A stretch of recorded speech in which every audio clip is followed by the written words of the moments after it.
yang merasa dirinya sebagai ahlul bait, apakah kurang orang Indonesia menghargai mereka?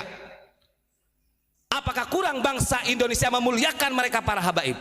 Tidak kurang-kurang, sampai orang NU ini mempertahankan, padahal itu dulu mau dideportasi dulu. Sekarang saya bertanya, kemana ketika engkau telingamu mendengar ada habib yang menganjing-anjingkan ulama kita, ketika ada habaib yang menganggap ulama-ulama kita ini sampah, ulama kita ini yang hanya sibuk dengan dunia dan pemerintahan? Kemana Anda? Yang memulai rasis dalam hal ini adalah mereka, oknum habib dari Ba'alawi.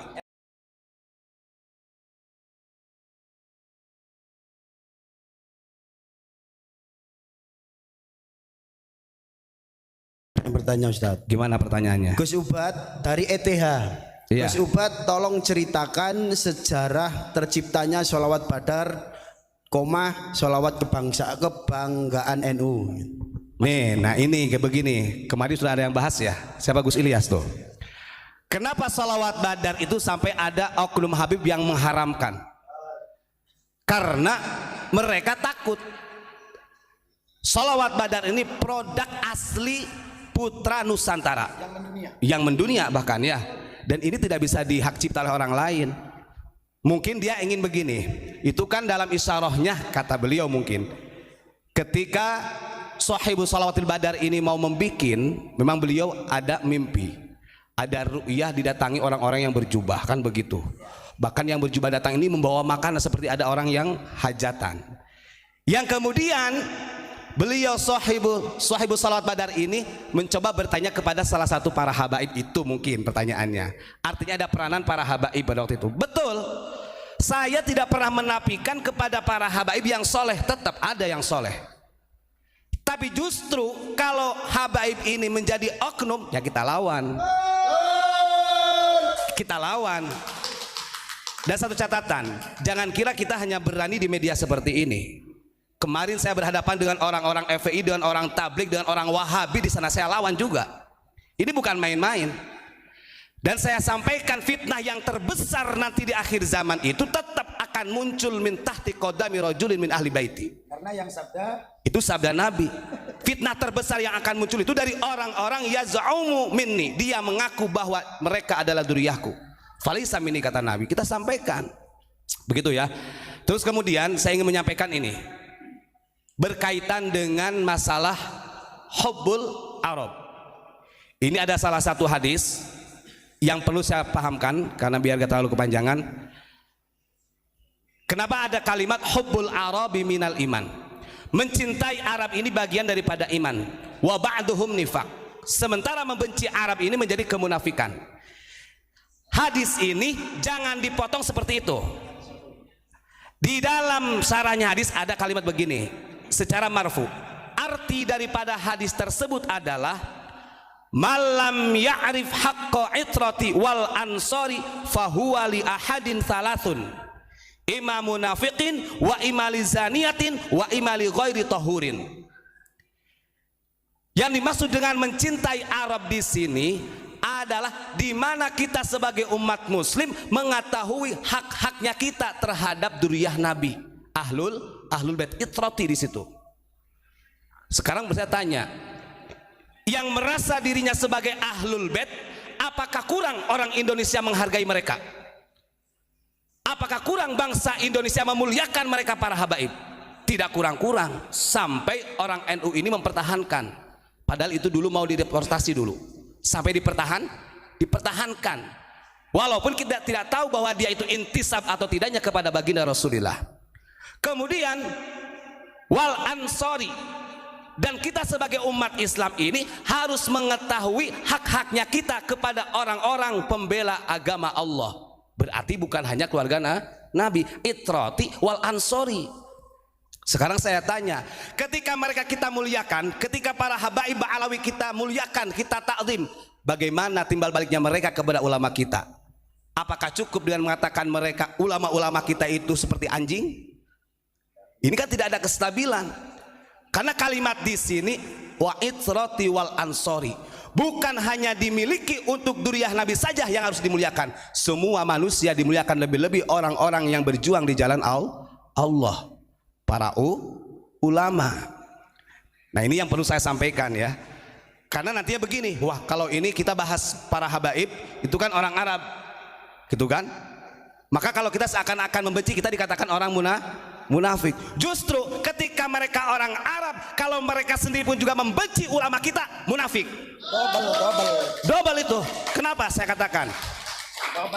Dalam kalimatnya begini, wa ma'na fil ansor, mereka itu makanya nggak pernah belajar matan hadis yang benar. Fahuwa li ahadin talatun, imam munafiqin wa imali zaniyatin wa imali ghairi tahurin. Kalau seorang habib juga membenci kepada ulama-ulama yang selain habaib, menghinakan, sama posisinya, sama seperti kita membenci mereka. Bisa jadi dia orang munafik, dia juga berdosa seperti orang yang zaniyah, bahkan ghairu tahur, najis hukumnya. Sama. Jadi jangan sampai ini dibalik fakta karena mereka merasa duriyah Rasul, kita orang Nusantara yang diserang, wah pembenci Habib. Sama, mereka benci sama ulama kita, munafik.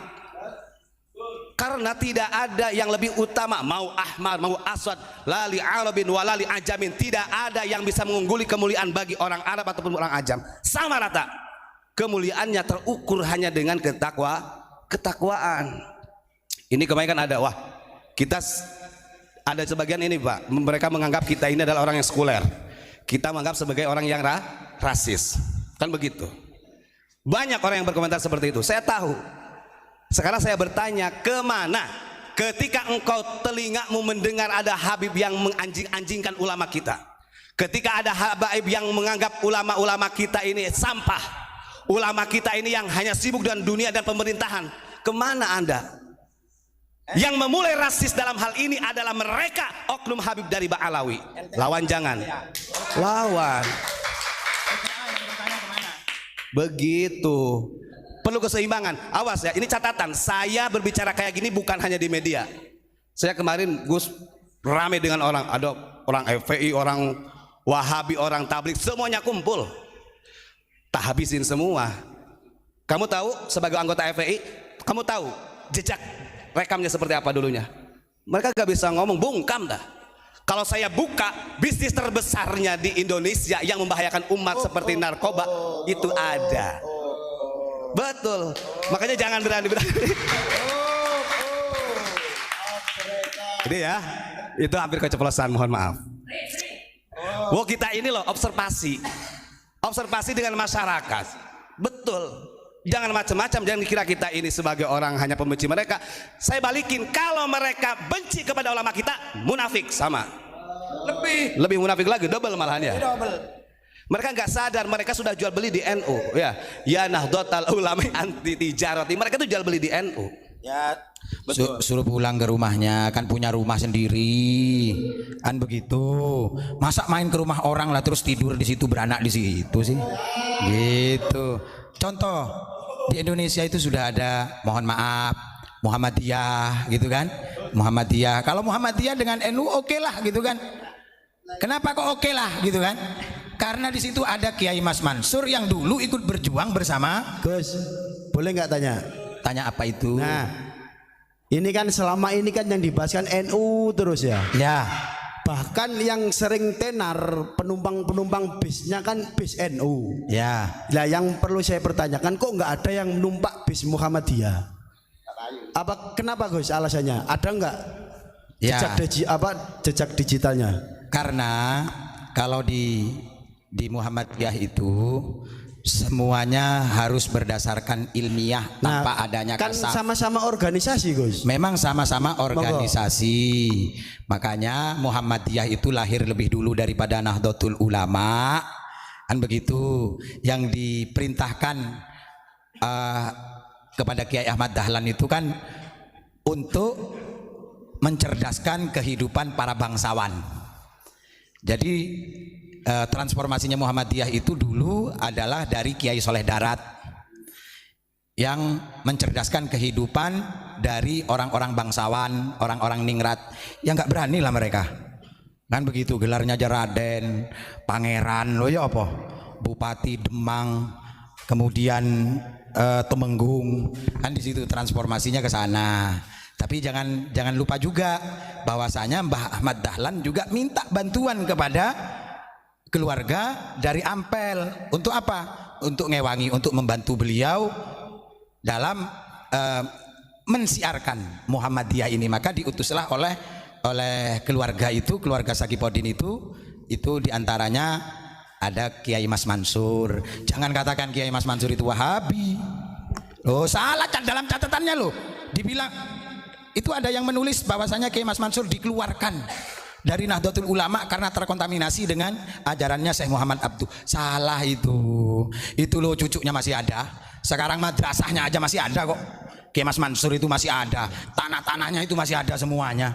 Fakta sejarahnya masih ada. Jadi seperti itu. Nah, kenapa saya pertanyakan Gus? Karena kemarin itu ada yang komentar, dari dulu mulai terciptanya Muhammadiyah, pendiri-pendiri kami itu tidak pernah mau dimasuki oleh bangsa-bangsa Yaman. Lebih-lebih sekarang yang terkenal Ba'alawi. Gitu ada yang komentar itu. Karena saya sendiri itu adalah Muhammadiyah, kata dia itu. Ya, itu ada itu. Itu jawaban ilmiah lo ya. Jawaban ilmiah, tidak mungkin ada asap kalau tidak ada api. Lah ini kan sebetulnya mengkanter juga dengan pernyataan kemarin Kang Mas itu yang menyatakan bahwasanya kiai itu dari dulu baik-baik saja hubungannya dengan para beliau-beliau itu, gitu kan. Sejarahnya membuktikan bagaimana SDI didirikan, bertransformasi menjadi SI, kemudian gak nyaman ini Mbah Hasan Gipo mendirikan SDA. Berarti kan ada ketidakcocokan. Ketika ada di SI dan SDI ada ketidakcocokan di situ untuk membackup supaya pergerakan perjuangan ulama-ulama pribumi itu pada saat itu yang berada di Surabaya, maka bertransformasi lagi Mbah Hasan Gipo beserta saudara-saudaranya seperti Ki Ahmad Dahlan Akhyat. Itu kan jarang sekali dikupas toh. Kan begitu, bahkan hampir dilupakan. Makanya saya mohon kepada Mbah Yai yang menjadi ketua PBNU, monggo mbah-mbah itu diusulkan kepada presiden, diusulkan kepada DPR, diusulkan kepada menteri sosial untuk diangkat menjadi pahlawan. Jangan satu-satu, semuanya. Beliau-beliau itu berjasa. Nah, sekarang kalau di NU kenapa para habaib itu diterima? Orang Nahdlatul Ulama itu, kiai-kiai Nahdlatul Ulama ini, mohon maaf, itu setelah pasca kemerdekaan itu faham dengan isinya Pancasila, Bhinneka Tunggal Ika itu seperti apa. Makanya apa yang disampaikan oleh Ustadz Ubat tadi, loh, kalau kalian mengatakan kami ini kaum munafik gara-gara itu, ya kamu harus koreksi diri dong ketika kamu mau dikoreksi. Kalau kamu tidak mau dikoreksi, berarti kamu menafikan surat wal asri innal insana lafi khusrin illal ladzina amanu wa amilus solihati wa tawasau bil haq wa tawasau bis sabr. Gitu aja.